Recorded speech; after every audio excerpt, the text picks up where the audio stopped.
मला कधी माहिती आहे तुम्ही सांगू शकता. श्वसन म्हणजे काय? श्वास घेणे आणि श्वास सोडणे. योगामध्ये काय म्हणतो त्याला? श्वास घेतो आणि सोडतो. योगामध्ये काय म्हणतो?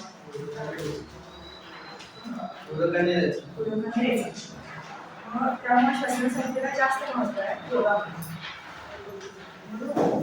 श्वसन हे कधी चालू होतं जेव्हा बाळा गर्भाशयामध्ये असतं तेव्हा तिला श्वास घेत नसतं.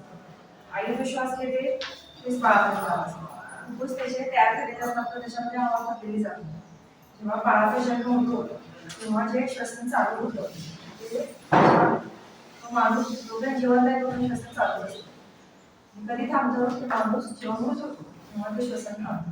म्हणजे अखंड प्रोसेस चालू असते. माणूस जोपर्यंत जिवंत आहे अखंड प्रोसेस चालू असते. श्वसनाच्या माध्यमातून काय होतं तर बाहेरची हवा ही आपण आतमध्ये घेतो आणि आतली हवा ही आपण बाहेर सोडतो. तर म्हणजे नेमकं काय होतं तर आपण ऑक्सिजन आतमध्ये घेतो आणि कार्बन डायऑक्साईड जो असतो तयार होतो शरीरामध्ये वेगवेगळ्या प्रक्रिया होतात. तयार केलेला कार्बन डायऑक्साईड उच्छवासामध्ये बाहेर सोडतो. श्वास आणि उच्छ्वास असं म्हणतात. तर श्वसन संस्थेची 3 महत्त्वाची कार्य आहेत. जे बेसिक 3 आहेत शुद्ध हवेचे ग्रहण, रक्ताची शुद्धीकरण आणि अशुद्ध हवा बाहेर काढणे. त्याचबरोबर 3 पूरक कार्य म्हणून दिलेले आहेत पुस्तकानुसार. आपण जे खोकतो खोकणे, शिंकणे आणि बोलणे. बोलणे म्हणजे कसं आहे आता ते काय डायरेक्ट श्वसन संस्थेचं नाव नाही.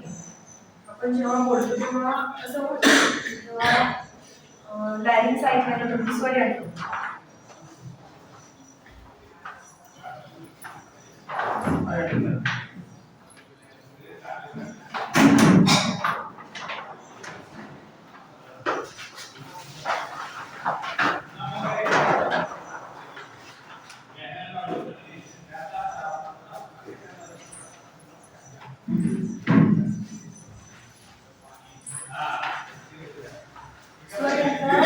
काय करतो साऊंड निर्माण करतो डायरिंगमध्ये. त्यानंतर मग तोंडामध्ये शब्द बाहेर पडतो. जसं दोन्ही पण आलं त्यामध्ये श्वसन संस्था हे दोन्ही म्हणून बोलण्यासाठी मदत करतात. तर श्वसन संस्थेचं कार्य आहे अनिच्छावरती मज्जासंस्थेचं काम आहे. मज्जासंस्था झाली नर्वस सिस्टीम आहे ना. तर मज्जासंस्थेमध्ये पण कसं आहे ऑटोनॉमिक नर्वस सिस्टीम म्हणून असतं. ऑटोनॉमिक म्हणजे काय आहे तर ते कार्य आपल्या हातामध्ये नाही आहे. समजा तुम्हाला पूर्ण श्वास थांबवायचा म्हटलं तुम्ही थांबू शकताय का? काही कालावधी तुम्ही थांबू शकता. म्हणजे कोणाचं काम आहे अनिच्छावरती म्हणतात मराठीमध्ये किंवा ऑटोनॉमिक नर्वस सिस्टीम. तर काही काम आहेत आपल्याला हा हात असं हलवायचा नाही तो आता मी थांबू शकतो. तर त्या इच्छावरती किंवा आपल्या इच्छेनुसार आपण थांबू शकतो. त्याला व्हॉलंटरी म्हणतात. व्हॉलंटरी सिस्टीम जी आहे व्हॉलंटरी नर्वस सिस्टीम तर त्यामार्फत ते काम चालू असतं. श्वसन संस्थेचं काम हे ऑटोनॉमिक नर्वस सिस्टीम किंवा इनव्हॉलंटरी नर्वस सिस्टीमच्या माध्यमातून होत असतं. मग त्याच्यावरती कंट्रोल असतो. त्यामध्ये आपण थांबू शकत नाही. थांबू शकत नाही पण आपण काय करू शकतो योगाच्या माध्यमातून त्याचा कालावधी आपण थोडासा वाढवू शकतो. योगा करतात प्राणायाम करतात त्याचा कालावधी आपण वाढवता येऊ शकतो प्रयत्न. श्वसन संस्थेची रचना आहे ते इतर डायरेक्ट तुम्हाला दाखवून लक्षात येईल. श्वसन संस्थेचे कुठले पार्ट आहेत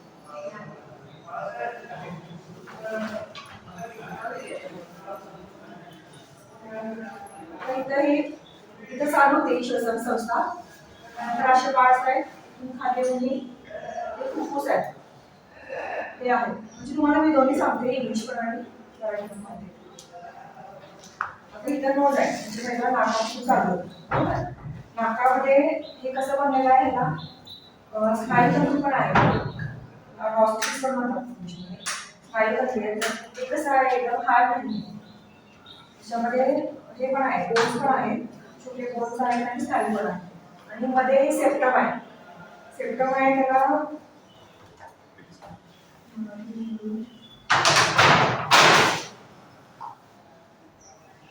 लेझर सेप्टम इंग्लिशमध्ये म्हटलेलं आहे आणि नासापटल मराठीमध्ये नासापटल मध्ये सेप्टम आहे.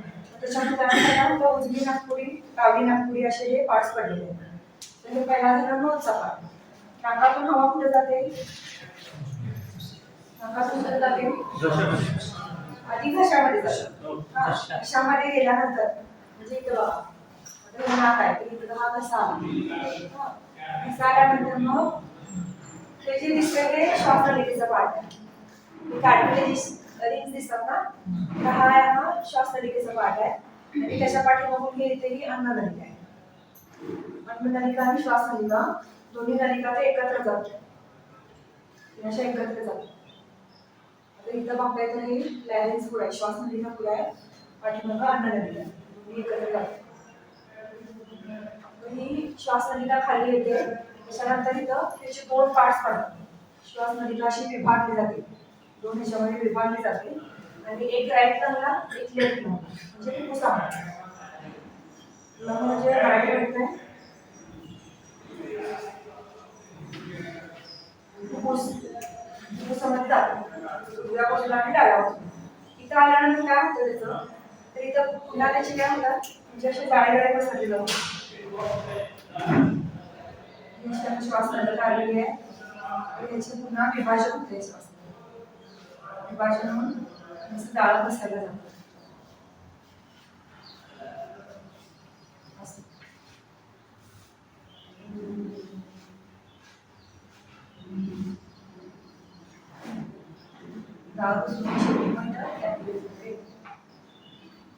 तुम्हाला हे आराम लक्ष ठेवा.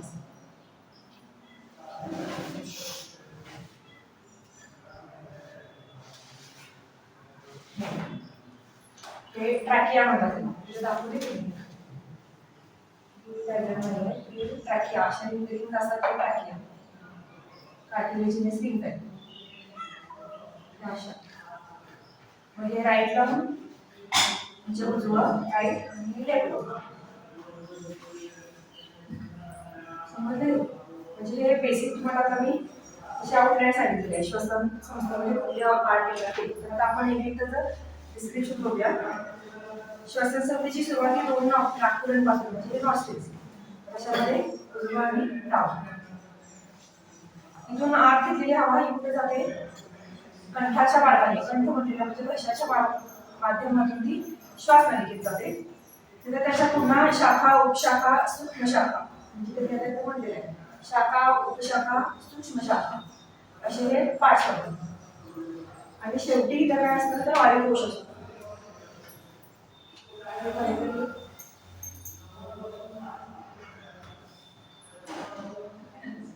थांबताय थोडा वेळ, 15 मिनिट आता झाल्या मग मी सांगा, तुम्ही म्हटले की 5 ला सांगा. नाही मगर मॅडम कॅन्सल झाले. नाही माहिती वाणीसरांना खंदासरांना कुणालाच माहित नव्हते. त्यांना माहित नसेल, सरांना माहिती.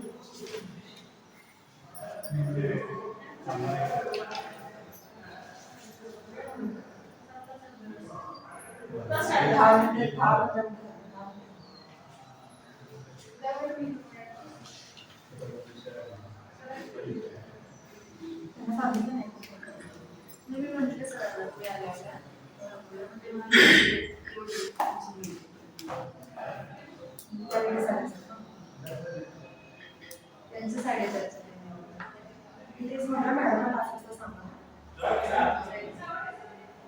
ते असे वायुकोश असतो शेवटी याचा असंख्य प्रमाणे वायुकोश असतात शेवटी इथे दाखवले वायुकोश शेवटी असं कुठे असतात उत्तर आणि फिरा असतो.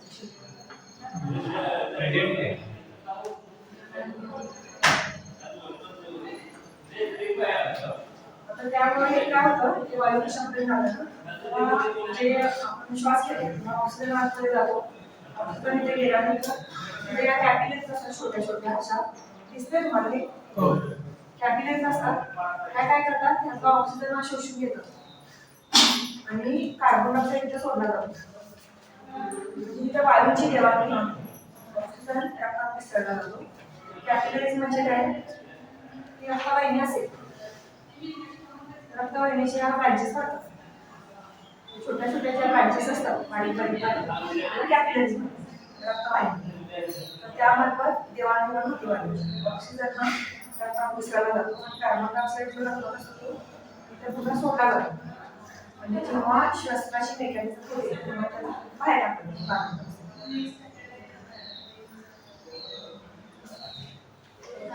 आता श्वसनाचे अवयव नाक, घसा व कंठ आणि श्वास नलिका आणि वायुकोश 4 पाठाच्या मध्ये विविध आहेत.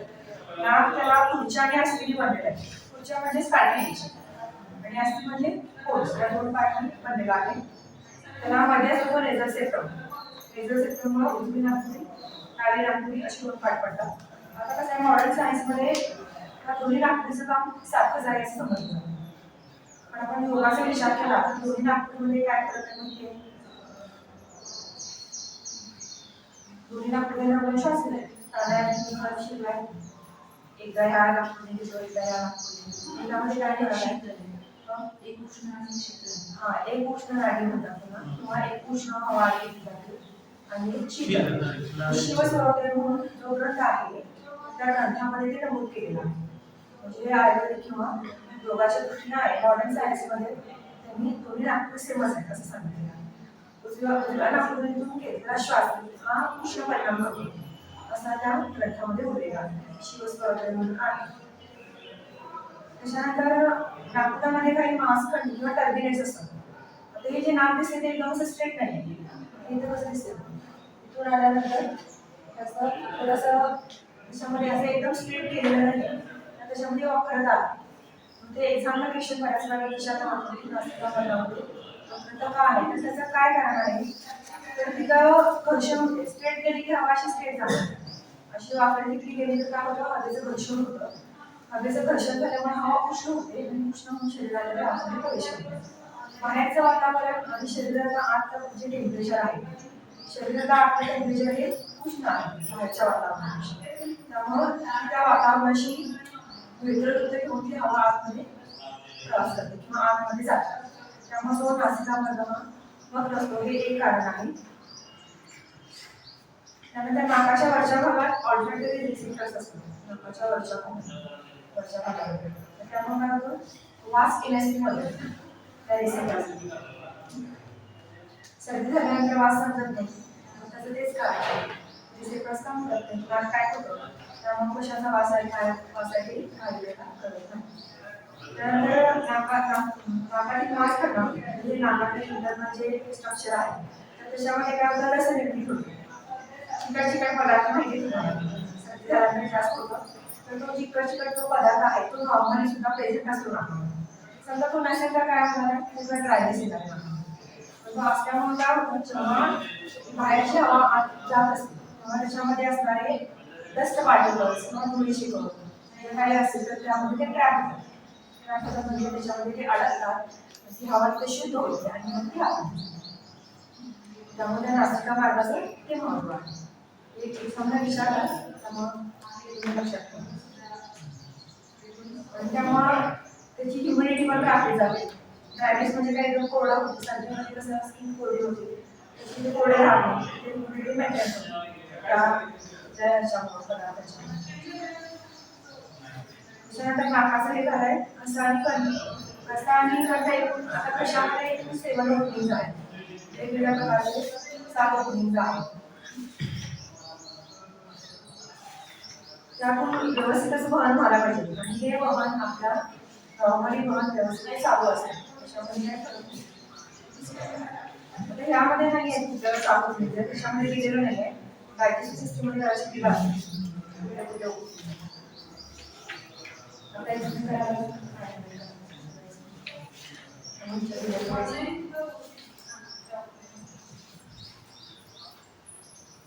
पण तुम्हाला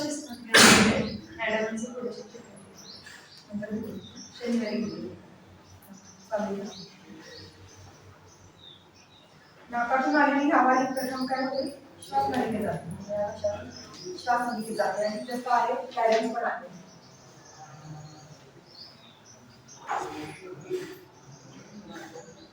आता इथे दाखवले बघा हे लॅरिक्स. स्वरयंत्र म्हणतात लॅरिक्स. हा जो बाण केलाय ना तो इथे लॅरिक्सचा. त्याच्यानंतर ही श्वास नलिकाची ते खाली चालली. लॅरिक्स बरोबर कंटिन्यू पाहिजे.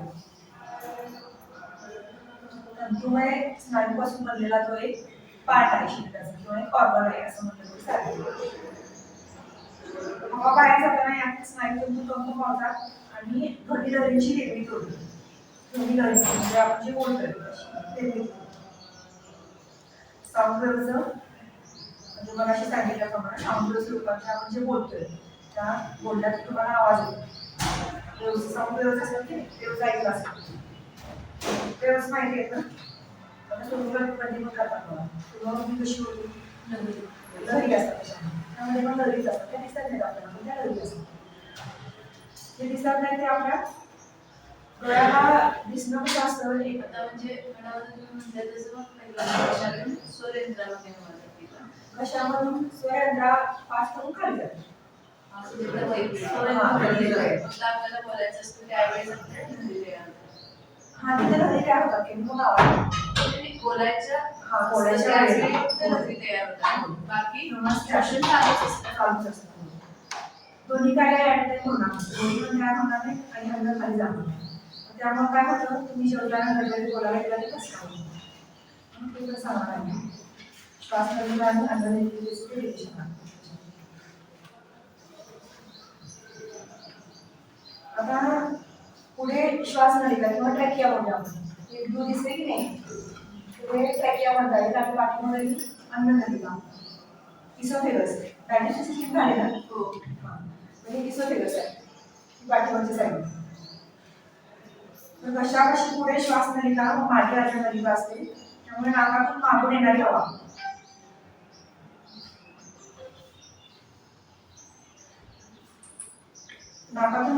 हवा अन्न नलिकेवरून श्वास नलिकेत जातो. आता इथे नाक आहे बरोबर आहे. आता ही नाकाच्या मागून आलेली हवा काय होते की अन्न नलिका इकडे अन्न नलिकेकडून श्वास नलिकेकडे. लक्षात येते? दोन आहेत. हे नाक आहे पुढे येणारी प्रश्न नाहीये. मागून येणारी जाणारी ही अन्न नलिका आहे. पाठीवरची ही ट्यूब दिसते की नाही छोटी दाखवले तर ती ट्यूब पाठीमागून ती पुढे अन्ननलिका मोठी असते का आकारामध्ये? आकार हे त्याचं तेवढंच आहे म्हणून मोठी असं काय नाही. ह्याला फक्त रिंग्स असतात. कार्टिलेजस रिंग्स असतात. सी शब्द कार्टिलेज असतात. त्याला जास्त कव्हरिंग असतं. त्याच्यामध्ये भरपूर पण रिझन आहे म्हणजे हवा जाताना पूर्ण असते मोठे होतात छोटे होतात जेव्हा आपण श्वास घेतो आणि सोडतो. इसोफेगसचं कव्हरिंग आहे त्यामुळे ओळखता आणि सोपं आहे. त्याला रिझन त्याला नाही.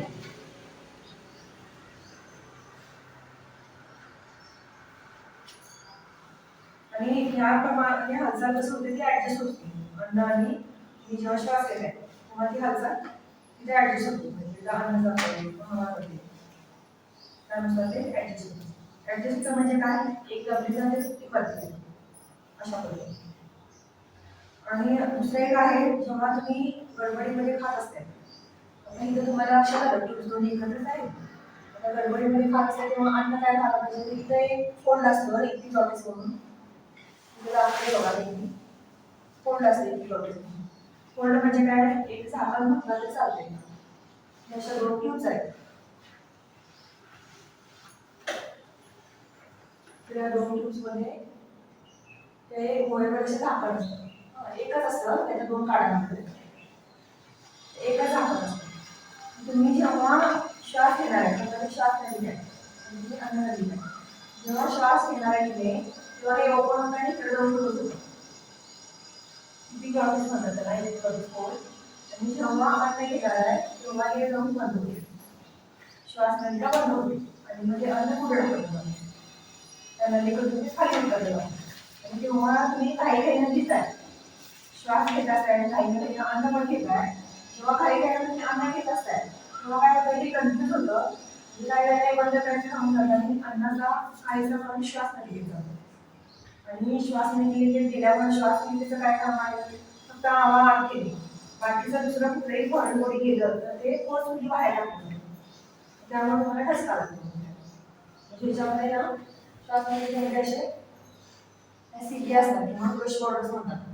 तर हे गेलेला अन्नाचा कण बाहेर फेकण्याचा प्रयत्न करतात आणि त्यामध्ये घसका इपिलॉजिस फोल्ड असते. म्हणून काही गडबडीत जेवण करू नये किंवा करावं घसका लागतो तर प्रत्येकाला हे अनुभव असणार. हे कशासाठी केलेलं आहे? संरक्षणात्मक आहे. समजा तो श्वास नलिकेमधून अन्नाचा कण आतमध्ये गेला तर काय होणार? डायजेस्टिव्ह सिस्टीम मध्ये डायजेशन होणार, रेस्पिरेटरी सिस्टीम मध्ये रेस्पिरेशन होणार, बरोबर. त्यामुळे तो चुकून जरी गेला तरी मध्ये बाकीची प्रॉब्लेम होऊ शकतात. जात नाही चुकते कारण ही देवानं बनवलेली तशी रचनाच आहे ती जाऊ लागली. त्याला अनकंडिशन रिफ्लेक्स म्हणतात. आता मी सांगितलं त्याला अनकंडिशन रिफ्लेक्स. रिफ्लेक्स म्हणजे काय? नर्वस सिस्टीम मध्ये कळेल. रिफ्लेक्स म्हणजे काय? समजा ते डास बसले, डास बसलेला आहे मारायची ऑर्डर देतो, मेंदू ऑर्डर देतो की डास बसलेला आहे तुम्हाला मारायला देतो, तुम्हाला हे काम करणार. तर हा रिफ्लेक्स आहे फॉर एक्झाम्पल. दुसरा अनकंडिशनल रिफ्लेक्स. समज असेल तर विचारू शकता. त्यानंतर श्वासनलिका. श्वासनलिका म्हणजे काय? या म्हटलेलं आहे श्वासनलिका. ही पुढच्या स्नायूंनी बनलेली आहे. साधारणतः 2.5 सेंटीमीटर 2.5 सेंटीमीटर व्यास आणि 11 ते 12 सेंटीमीटर लांब आहे. 2.5 सेंटीमीटर त्याचा व्यास म्हणजे आपण टोकू अशी जो सर्कल येणार तो हे 2.5 सेंटीमीटर 2.5 सेंटीमीटर आणि ही त्याची लांबी 11 ते 12 सेंटीमीटर. घशापासून आत खाली गेलेली आहे. अन्नाचा घास घेताना ही नळी वर उचलली जाते, त्यावेळेस ही नळी रबरी नळीप्रमाणे बांधली जाते. म्हणजे मगाशी सांगितलं एक नळी वरती उचलली जाते, एक नळी खाली जाते. अशा प्रकारे त्या दोन्ही नळीच्यामध्ये काम होते. फुफ्फुसामध्ये गेल्यानंतरच्या 2 ब्रँचेस पडतात, त्याला ब्रॉन्काय म्हणतात इंग्लिशमध्ये. Branches ब्रॉन्काय BRONCHI ब्रॉन्काय.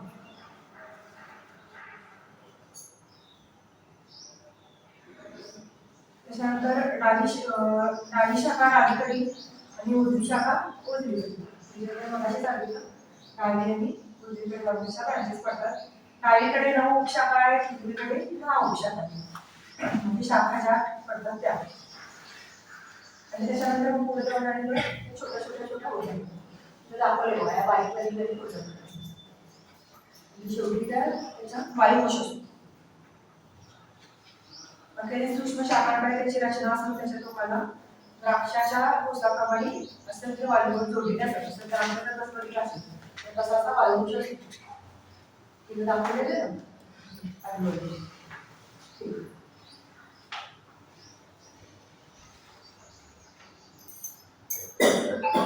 आता ब्रॉन्काय म्हणजे 2 मेन ब्रँचेस झाले. त्याच्या सब ब्रँचेसला ब्रॉन्किओल्स म्हणतात. म्हणजे डिटेलमध्ये पाहिजे असेल तर ब्रॉन्किओल्स. त्याच्यामध्ये पुन्हा जाऊन प्रायमरी ब्रॉन्किओल, सेकंडरी ब्रॉन्किओल, टर्शियरी ब्रॉन्किओल आणि शेवटी मग अल्व्होल अशी त्याची ब्रँचेस पडतात. तुम्हाला आता पुस्तकात काय सांगितले? ब्रॉन्काय सांगितले 2 पार्ट पडतात. त्याच्यानंतर उपशाखा आहेत ते लक्षात ठेवा आणि शेवटी मग वायुकोश एवढी 2 लक्षात ठेवा. वायुकोश श्वास मार्गाचे शेवटचे टोक म्हणजे वायुकोश. ते जे ते दिसतात ते. आता त्याच्या शेवटी इथं वायुकोश असतात दमच्या शेवटी. म्हणजे श्वास मार्गाचं शेवट. आणि हे जे असतात ते म्हणजे पातळ असतात एकदम. फुगा कसा असतो की फुगा जाड असेल तर तसा फुगला नाही. फुगा फुगतो आणि परत थांबतो म्हणजे त्याचं आकुंचन आणि प्रसारण प्रॉब्लेम होतात. तसं होत असतं त्या वायुकोशाचं. वायुकोश संख्येने 17.5 कोटी आहे. म्हणजे तुम्ही इमॅजिन करू शकता की किती त्याची संख्या जास्त आहे. 17.5 कोटी. त्याच्यामध्ये सूक्ष्म रक्तवाहिन्यांची जाळं असतात च्या साईडला.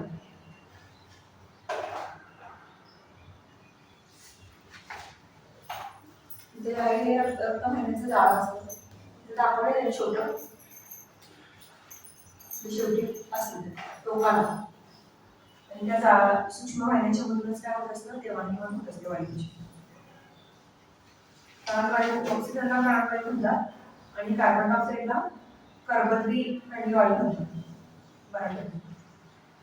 त्याच्यानंतर लंग्स मध्ये श्वास वाहिन्या, वायुकोश आणि त्याच्यामध्ये लपटलेल्या केश वाहिन्या या सर्वांवरती एक दुपदरी आवरण असतं. म्हणजे हे लंग्स दाखवले गेले तर यावरती असं एक आवरण असतं.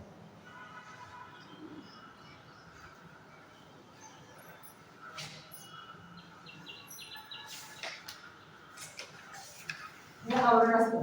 ह्याला काय म्हणतात? प्लुरा म्हणतात. इथं प्लुरा दिले प्लुरा.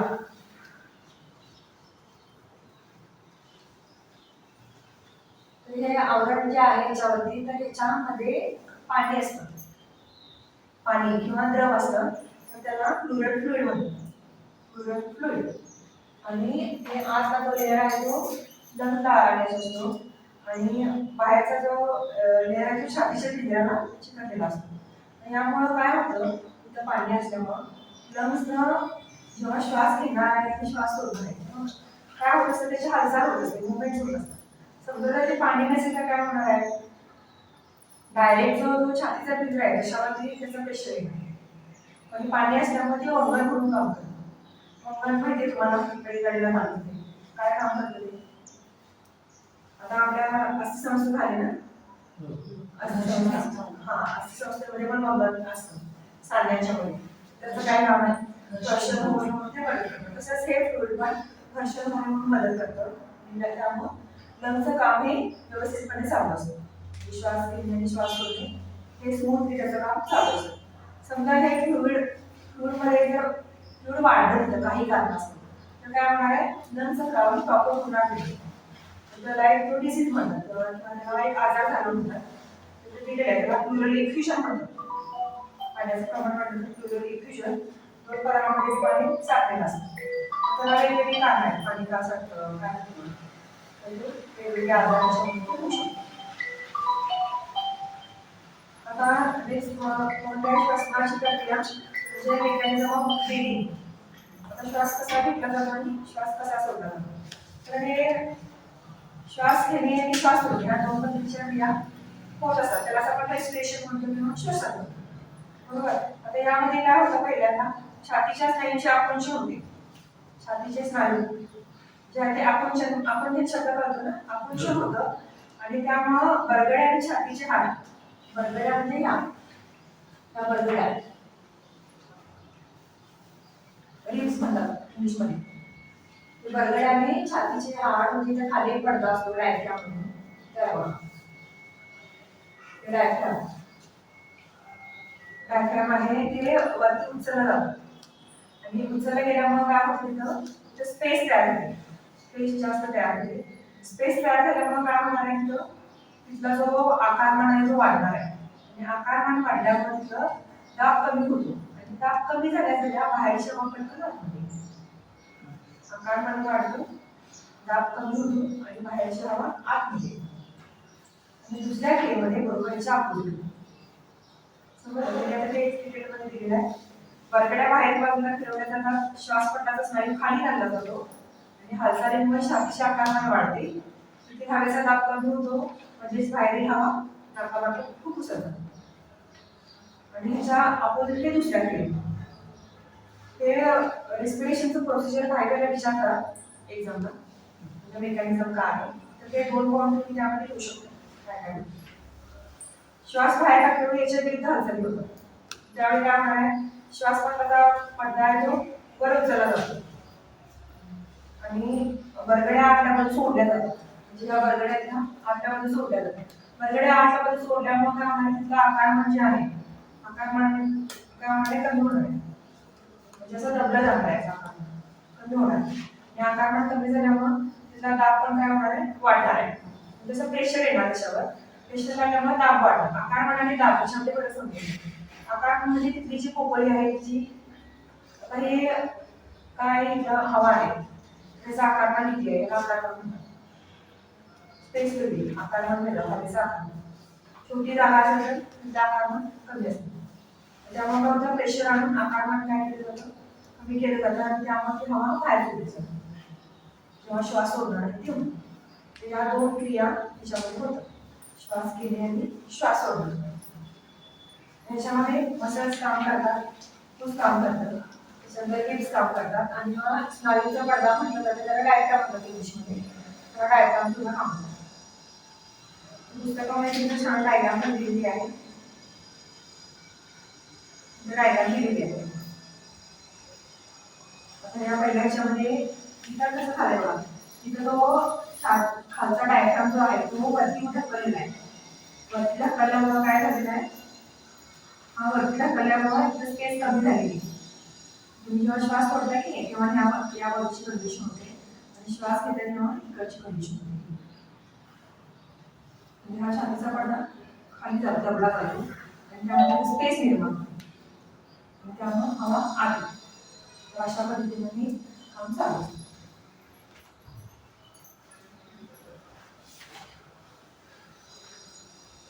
श्वास घेण्याची क्रिया म्हणजे पूरक. इनहेलेशन पण म्हणतात त्याला, इनहेलेशन इंग्लिशमध्ये. आणि श्वास सोडण्याला रेचक म्हणतात किंवा एक्सहेलेशन इंग्लिशमध्ये. आता श्वास घेण्याची क्रिया आहे त्याच्यामध्ये योगाचं महत्व आहे. श्वास घेण्याची जी क्रिया आहे त्याला काय करायला लागतं, फुफ्फुसाचा आकारमान वाढवण्यासाठी विशेष प्रयत्न करावे लागतात, जास्त काम करावं लागतं आणि त्यामुळे अधिक शक्ती लागते. क्रिया घडताना अनेक स्नायू ताणले जातात आणि त्याच्यामध्ये स्थिती स्थापकत्वाचा गुणधर्म. हे माहिती आहे कोणाला, स्थिती स्थापकत्वाचा गुणधर्म म्हणजे काय, हे पण विचारतात एक्झाममध्ये. स्थिती स्थापकत्वाचा गुणधर्म म्हणजे काय, आता समजा रबर तुम्ही ताणताय, रबर ताणल्यानंतर काही वेळाने तो आपोआप नॉर्मल येतो, त्याला नॉर्मल करावं लागतं. तर ते उदाहरण आहे स्थिती स्थापकत्वाचा गुणधर्म म्हणजे. तसंच जेव्हा आपण हे सगळी प्रोसिजर करतो श्वास आत घेण्यासाठी, तेव्हा ही सगळी काय होतं, स्नायूचे व्यायाम हे सगळं होतं. श्वास सोडताना काय होतं, आपोआप सोडला जातो श्वास.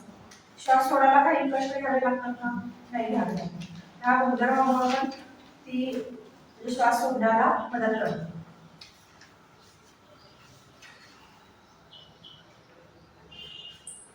श्वास बाहेर जातो, श्वास सोडण्याच्या प्रक्रियेला रेचक म्हटलेलं आहे.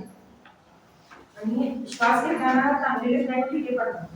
श्वास घेताना ताणलेले स्नायू आहे ढिले पडतात, म्हणजे सैल पडतात आणि त्यामुळे श्वास सोडण्याची क्रिया ही आपोआप होऊन जाते. त्यामुळे म्हणून काय केलेलं आहे योगामध्ये, श्वास घेण्यावर भर दिलेला आहे का श्वास सोडण्यावर भर दिलेला आहे, श्वास सोडण्यावर म्हणजे काय, रेचक. रेचक या क्रियेवरती जास्त करतो. निसर्गात चाललेले श्वसन आपण विशिष्ट प्रयत्नाने केलेले श्वसन यामध्ये फरक आहे. ह्याच्यामध्ये खूप फरक आहे. नॉर्मली जे श्वसन करतात आणि आपण प्राणायामद्वारे जे श्वसन करतो त्याच्यामध्ये फरक आहे. आता हा क्वेश्चन विचारला, योगामध्ये श्वास सोडण्याला किंवा रेचकावर का भर दिलेला आहे.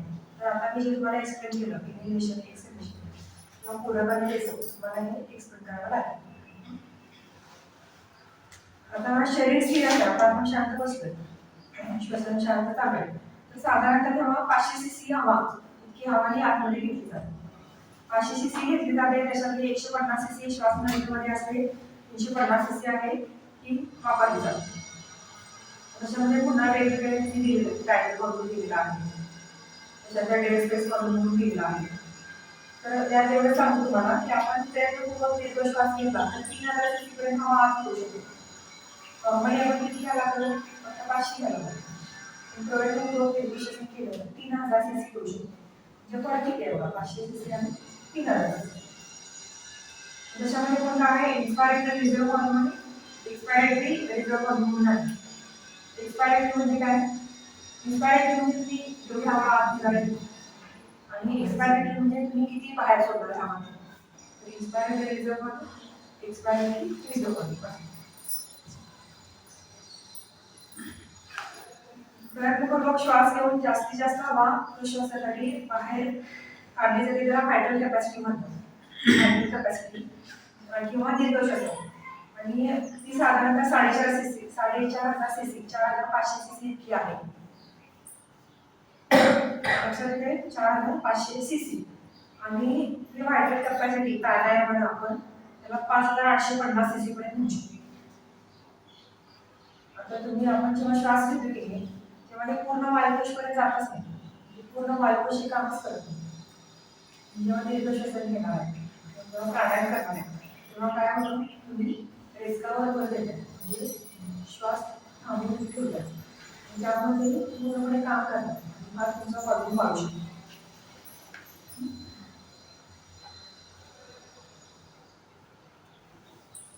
जास्त श्वास सोडल्यानंतर फुफ्फुसामध्ये 1200 ते 1500 cc हवा शिल्लक आहे, त्याला रेसिड्युअल व्हॉल्यूम म्हणतात. आणि जो रेसिड्युअल व्हॉल्यूम आहे, आता रेसिड्युअल व्हॉल्यूम म्हणजे शिल्लक असणारा व्हॉल्यूम, म्हणजे त्या व्हॉल्यूमचा म्हणजे जे वायूची देवाणघेवाण होते राहिलेल्या व्हॉल्यूमची देवाणघेवाण होण्यासाठी मदत होते शरीरात. समजलं? कंटाळा आहे का सगळी? लवकर आले? लवकर आले? 3:30 वाजले. मी सांगा म्हणतोय सगळं श्वसनाने घालायचे प्रोत्साहन फॉल्ट आहे.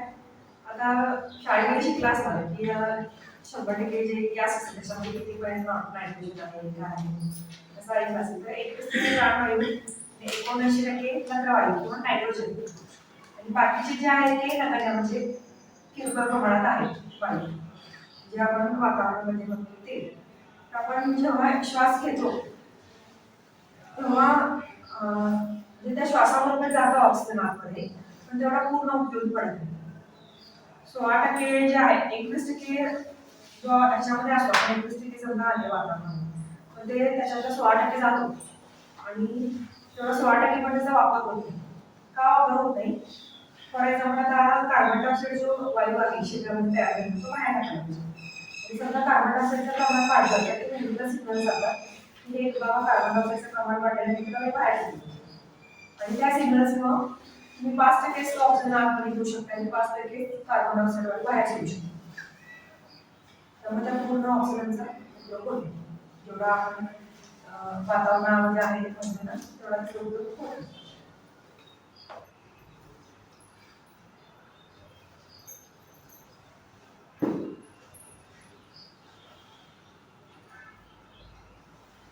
म्हणून कसं काय जेव्हा कुंभक करतो तेव्हा काय होणार आहे? कुंभक म्हणजे काय? कुंभक करतो तेव्हा काय होणार आहे? वायू राहणार आहे आत. त्यामुळे कुंभकाचं पण योगामध्ये जास्त महत्व आहे. त्याच्यावरती अजून संशोधन चालू आहे कुंभकाचे परिणाम. आता श्वसनातील रासायनिक प्रक्रिया. रासायनिक प्रक्रिया म्हणजे काय? आता आपण बघितलं श्वास आपण घेतो, श्वास सोडतो, कानामध्ये घेतो, कार्बन वायू आपण बाहेर सोडतो. पण हे फक्त बाहेर सोडणं एवढंच होतं का? तर काय होतं त्याच्यामध्ये बाकीच्या सिस्टीम सगळ्या ऍक्ट होतात. महत्वाचं म्हणजे काय आहे, जेव्हा आता इथं ऑक्सिजन येणार आहे तेव्हा ऑक्सिजन कॅपिलरी येतो, म्हणजे कॅपिलरी मध्ये ब्लड असतं. ब्लड झाली सिस्टीम, सर्क्युलेटरी सिस्टीम झाली ब्लड मध्ये सेल्स असतात. कुठे असतात सेल्स सांगता येईल?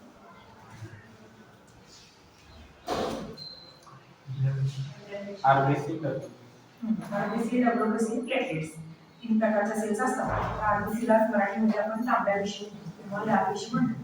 तर लाल पेशीमध्येच काय हिमोग्लोबिन नावाचा एक घटक असतो. झाला असेल तुम्हाला. हिमोग्लोबिन काय करतो? ऑक्सिजन बरोबर तो कंबाईन करतो.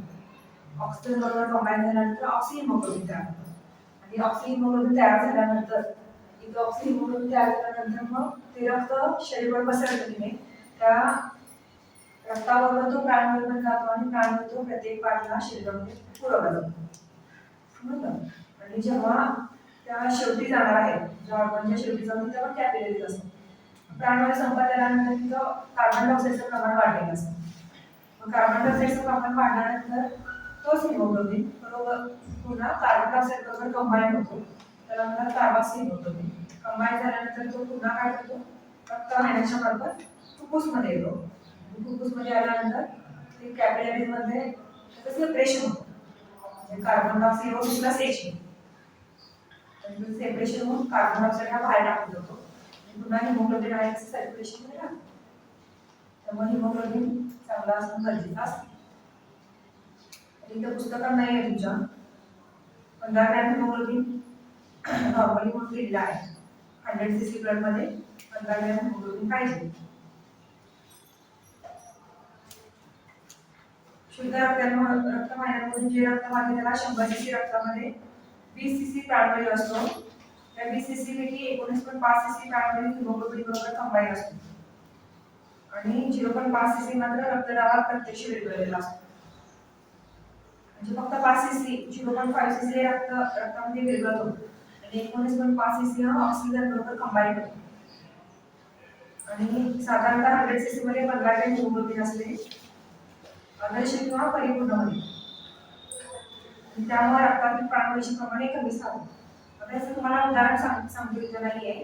जेव्हा तुमचं हिमोग्लोबिन कमी होते, हिमोग्लोबिन माहिती असतं लेडीज मध्ये कॉमन आहे हिमोग्लोबिन कमी झालं, रक्त कमी झालं म्हणजे डॉक्टर सांगतो रक्त कमी झाले, पांढरे पडले, फटफटीत झाले, ॲनिमिया असेल किंवा पांढरं पण असेल पण तेव्हा काय होतं मग हिमोग्लोबिन कमी झाल्यामुळे काय होणार आहे.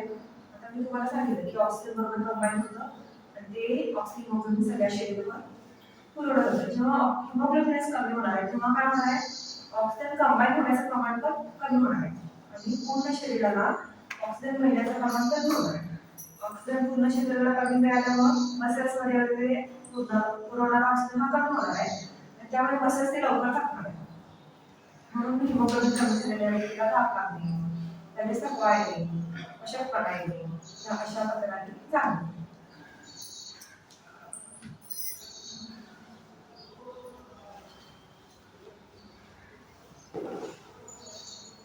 त्याच्यानंतर श्वसनाचे नियंत्रण म्हणजे आपण श्वास घेतो सोडतो हे नियंत्रण हे नर्वस सिस्टीम मार्फत केलं जातं किंवा त्याला मज्जासंस्था म्हटलेलं आहे. आणि श्वास केंद्र इन्स्पायरेटरी सेंटर्स असतात किंवा रेस्पिरेटरी सेंटर म्हणू शकता. इन्स्पायरेटरी आणि एक्सपायरेटरी सेंटर, श्वास केंद्र आणि प्रश्वास केंद्र, आणि ह्या दोन केंद्राला म्हणून ब्रीदिंग सेंटर्स म्हणतात. आणि ही केंद्र हे लंबमज्जा मेडुला ऑब्लांगा लंबमज्जेमध्ये असतात. म्हणजे याचा बदल कोण करतात, मेडुला ऑब्लांगा करतात. तर मेडुला ऑब्लांगा म्हणजे नर्वस सिस्टीम झालेला नाही आहे, नर्वस सिस्टीम झाल्यानंतर तुम्हाला कळेल. आता ही नर्वस सिस्टीम तर ब्रेन आहे की नाही, तर मेडुला ऑब्लांगा येतो. वरती ब्रेनचा पार्ट आहे की नाही, खाली पाईपचा काढला आहे तो मेडुला ऑब्लांगा आहे. त्याच्या अंडर रेस्पिरेटरीचं काम होतं. हा पण क्वेश्चन विचारला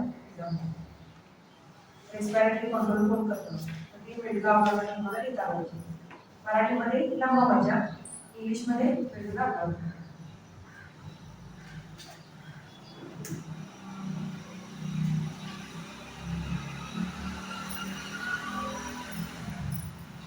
शरीराच्या मेडुला ऑब्लांगा काय करणार आहे किंवा हे सेंटर्स काय काम करणार आहे. शरीरामध्ये वेगवेगळ्या घडामोडी होत असतात आणि त्यानुसार ते काम करत असतात. आता त्यांनी एक्झाम्पल्स पण दिलेले आहेत. शरीराची स्थिती शिथिलावस्था असताना चालणारे रक्तश्वसन प्रामुख्याने वायुकोशांच्या स्थान स्थितीवरून नियंत्रित होते. म्हणजे वायुकोशांवर किती स्थान आलेलं आहे त्याच्यावरून ते नियंत्रण केले जातं. हवा घेतल्यावर वायुकोश ताणले जातात. तसे संदेश नियंत्रण केंद्रावर गेले की श्वास केंद्र शांत होते, प्रश्वास केंद्र उत्तेजित होते आणि श्वास बाहेर असतो. म्हणजे आपण आता ही मेकॅनिझम बघितली. काय मेकॅनिझम बघितली, श्वास आपण आत घेतलेला आहे, त्याच्यानंतर आकारमान वाढलेला आहे, कमी झालेला आहे. हे सगळं सेंटर हे जातं सगळं ब्रेनला. ब्रेन म्हणजेच काय मेडुला ऑब्लांगा त्याला पाठला जातो. तो सांगतो बाबा हे आकारमान काय केलेलं आहे, इथं वाढलेला आहे, दाब कमी झालेला आहे आणि तुला प्रश्वास करावा लागेल, पूरक झालेला आहे, तुला रेचक करण्याची गरज आहे. त्याच्या ऑर्डर सगळं देण्याचं काम मेंदू करतो. तर हे लंबमज्जेमध्ये सगळं येतं. श्वास बाहेर टाकल्यामुळे वायुकोश खुले पडतात, तेथून संदेश जाणे बंद होते, त्यामुळे प्रश्वास केंद्र शांत होते, श्वास केंद्र जागृत श्वास घेतात. म्हणजे त्यांनी तेच पूर्ण मराठीमध्ये वेगवेगळ्या पॉईंटमध्ये एक्सप्लेन केलेलं आहे. कार्बन डायऑक्साईड जरी वाढला तर काय होणार आहे, कार्बन डायऑक्साईड वाढला तर तो बाहेर टाकण्यासाठी जो प्रश्वास घेणं गरजेचं आहे असं सांगितलं. रक्तातील प्राणवायूचं प्रमाण कमी झालं तर काय होतं, पळायला लागेल. पळायला लागेल काय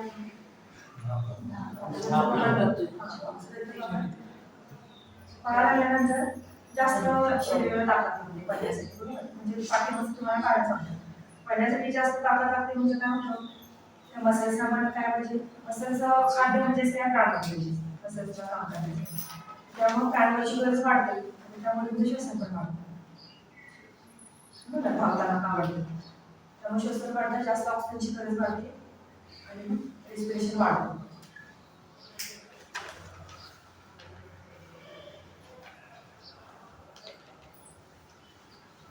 आणि हे जे आहे जे सगळं कार्य आहे तर आपण व्हिडिओला अवलंबनाला कंट्रोल नाही करू शकतो पण प्राणायामाचा अभ्यास करून तुम्ही जे हे आहे श्वासाचा रेट वगैरे आहे तर तो वाढवू शकता प्राणायामाचा अभ्यास करून बाकी कुठल्याही गोष्टी तुम्ही करता येत नाही फक्त प्राणायामामध्ये करता येईल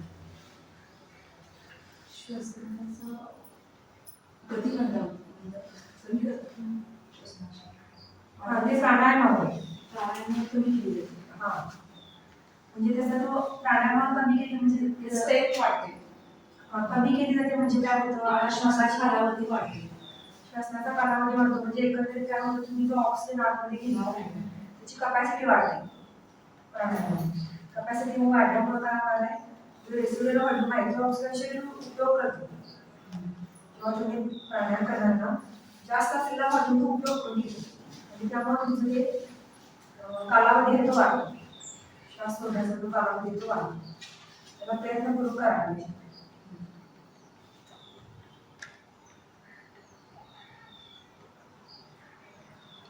आता कृत्रिम श्वसन म्हणून एक पॉईंट दिलेला आहे काही वेळेला श्वसनाची क्रिया बंद पडते किंवा त्याला रेस्पिरेटरी अरेस्ट म्हणतात तसं म्हणतात तर कधी होऊ शकतं हे तर विजेचा झटका बसणे पाण्यात बुडणे विषारी हवेशी पडणे संपर्क येणे अशा वेळेला होऊ शकतं तर काही वेळेला कृत्रिम श्वसन घडवून आणता येते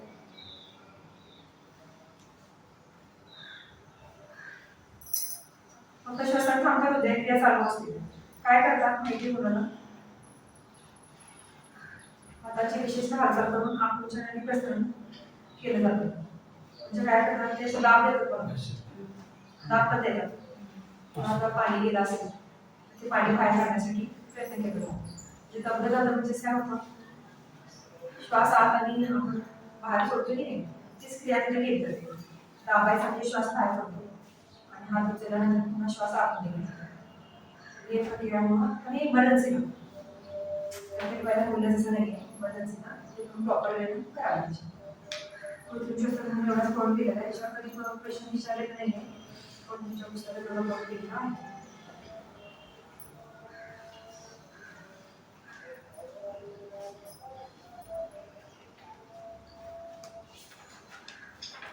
त्याच्यामध्ये तुला कोण समजलं असेल तर विचारा काही शंका असेल तर विचारा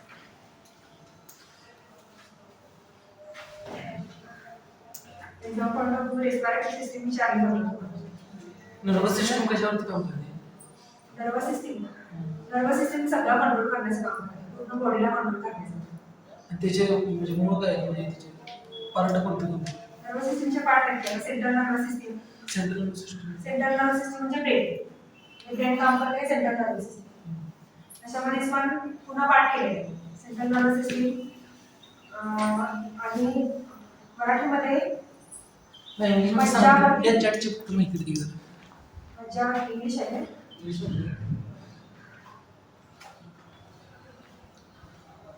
सेंट्रल नर्वस सिस्टीम आणि पेरिफेरल नर्वस सिस्टीम सेंट्रल म्हणजे ब्रेन म्हणजे सेंटर कुठे आहे ब्रेन पहिला एक एक्सप्लेन करतो तुम्हाला central nervous system central nervous system मध्ये पुन्हा दोन पार्ट आणि ब्रेन आणि दोन्हीसारखा पार्ट आहे तो कुठे आहे असं पाठ होऊन जातो म्हणतात बघा त्याला म्हणतात स्पायनल कॉर्ड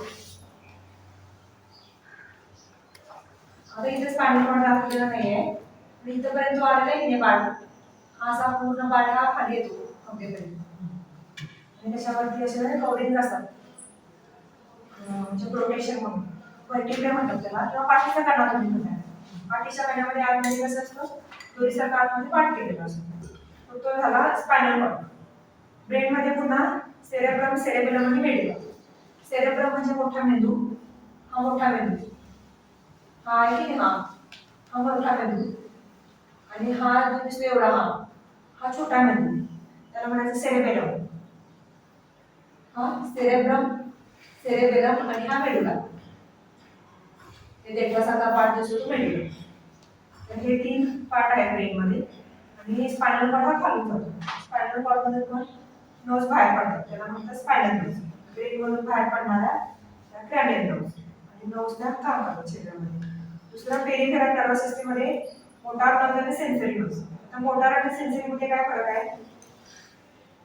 समजा इथं डास बसलेला आहे, हे उदाहरण आहे.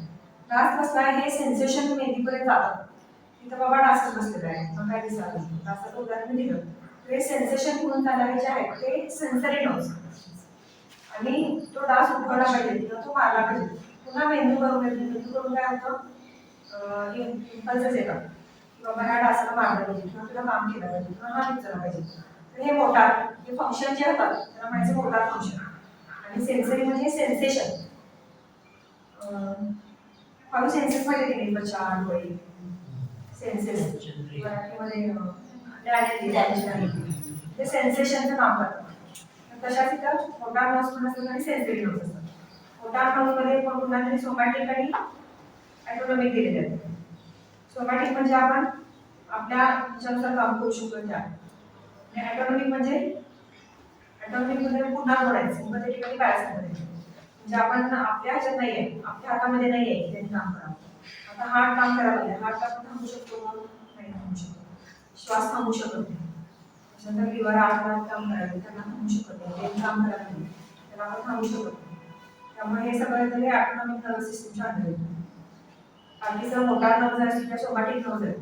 पण हा थांबू शकतोय, पाय थांबू शकतोय, करू शकतोय, थांबू शकतोय, हे सगळं या मोटार नर्व्सच्या अंडर येतं. म्हणजे ॲटोनॉमिक सोडून जी दुसरी संस्था आहे त्याच्या अंडर येतं. हे इंग्लिशमध्ये सांगितलेलं आहे. इंग्लिशमध्ये आहे, तुम्हाला मराठीमध्ये आहे. कशामध्ये मॅडम हे त्याच्यावर असं की पुस्तकामध्ये मी बोललं पण नाही. नाही त्याचं हे वेगळंच आहे त्यातलं नाही. आहे की माझ्या संस्था दिलेलं वेगळं. तुम्हाला मराठीमध्ये पाहिजे तुम्ही भेटू. माझ्या संस्था दिलेली. आहे की परिचयला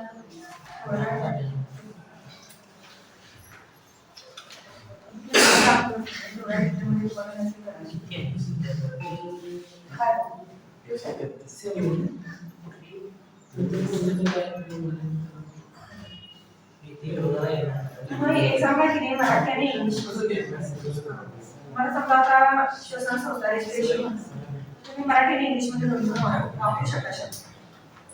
पूर्णपणे ते समजा समजलं असेल रेस्पिरेशन, इन्स्पायरेशन, एक्सपायरेशन इंग्लिशमध्ये काही झालेलं असते ना तर तुम्ही हे शब्द वापरला तरी चालतात. पूर्ण मराठी करताना मराठीमध्येच करा. इंग्लिश नको वाटत सुद्धा इंग्लिश वापरली तरी सुद्धा चालतं.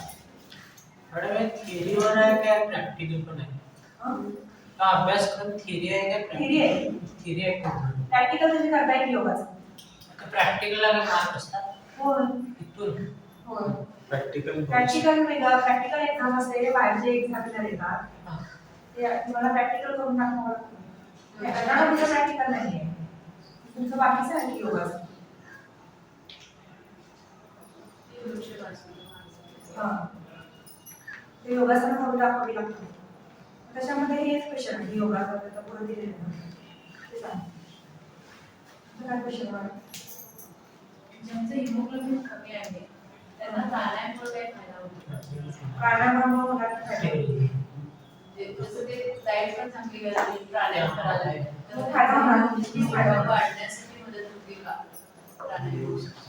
प्राणायामामुळे हिमोग्लोबिन वाढण्यासाठी मदत होते का? म्हणजे डाएट घ्यायला लागेल त्याच्यामध्ये तरी पण प्राणायाम केल्यामुळे प्राणायामचा फायदा होतो. प्राणायामामुळे कपॅसिटी वाढणार आहे. एक नॉर्मल पर्सन नॉर्मल हिमोग्लोबिन असणाऱ्याची कपॅसिटी वेगळी असणार, हिमोग्लोबिन कमी असणाऱ्याची कपॅसिटी वेगळी असणार. हिमोग्लोबिन कशामुळे वाढतं म्हणजे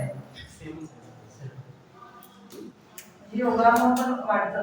नाही आता तुमच्याकडे जर आलं तर तुम्ही काय म्हणाल की आईच्या गोळ्या घ्या किंवा फोलिक ऍसिड घ्या, तर आम्ही ते घ्यायला लागलो प्लस आम्ही डाएट पण चांगली ठेवतो. पण त्याच्याबरोबर आम्ही जर प्राणायाम जरी करत असलो तर प्राणायाम म्हणजे ऑक्सिजनच्या लेवलला त्याला काही फायदा होऊ शकतो. तुमचं ते लंग कॅपॅसिटी वाढायला लागते. तुम्ही किती तरी तर लंग कॅपॅसिटी वाढवते.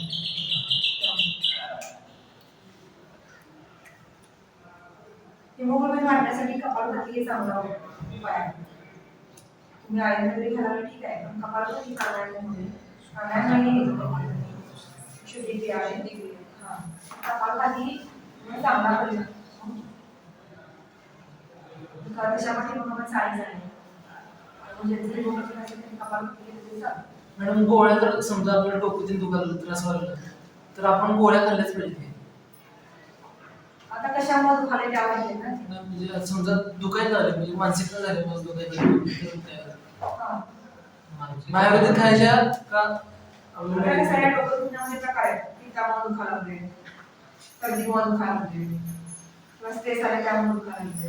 तर कारण त्यामुळे त्यामुळे दुखत असेल तर काय करायला पाहिजे ते करून. सर्दीमुळे दुखत असेल तर काय करायला पाहिजे? सर्दीमुळे डोकं काय होतं तर सायनसिस जे असतात, सायनसिस म्हणजे खोकली आणि आवाज सगळा बाहेर पडतो, खोकली म्हणून सायनसिस सगळे पॅक होतात. मध्ये जे असतात ते सगळे सायनसिस पॅक करतात आणि खोकली करतात. तर ती हवा आत बाहेरची करत असते ती थांबते आणि त्यामुळे ती दुखायला लागते. तुम्ही वाफ घेतल्यानंतर ते डोकं दुखायचं कमी होणार. सर्दीमुळे डोकं दुखत असेल आणि इतर वेळेला तुम्ही जास्त डोकं दुखत असेल तर ती गोळी घेऊ शकता. डोकेदुखीचं कारण काय पाहिजे? विचाराने डोकं दुखतं विचार करून जास्त स्ट्रेस मध्ये होऊ शकतो. ह्याच्यासाठी योगामध्ये आहे ना मेडिटेशन. मेडिटेशन आहे, तुमचं योगा आहे. आणि प्रकार किती आहेत आपल्या म्हणजे प्राणायाम जेव्हा करतो आपण सगळ्यासाठी म्हणजे त्राटक असतो त्याच्यामध्ये प्रकार किती आहेत आपण साधना कशी केली पाहिजे काय म्हणजे ज्या टायमाला आपण म्हणजे त्राटकाचं तुम्ही म्हणलं त्राटक सकाळचं करायचं असतं पण त्याच्यामध्ये ते कसं करायचं असतं त्राटकमध्ये पण प्रकार आहे की कुठला त्राटक करणार तेच त्राटकमध्ये सगळे डिटेल्स मला माहिती आहे. ते बिंदू त्राटक एक माहिती आहे. बिंदू ते करतात आणि ते अग्नी त्राटक एक करतात. सूर्याचं पण आहे ना? अग्नी त्राटक आणि बिंदू त्राटकच घेतात.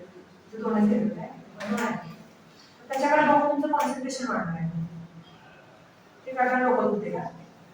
नाही ते करतात नाही. माझा प्रश्न असा होता की म्हणजे किती प्रकार आहेत त्याच्यामध्ये त्राटकमध्ये दोन तरी आहेत. बिंदू त्राटक ते आहे आणि ते ह्याचं करतात का म्हणजे दिवा लावतात.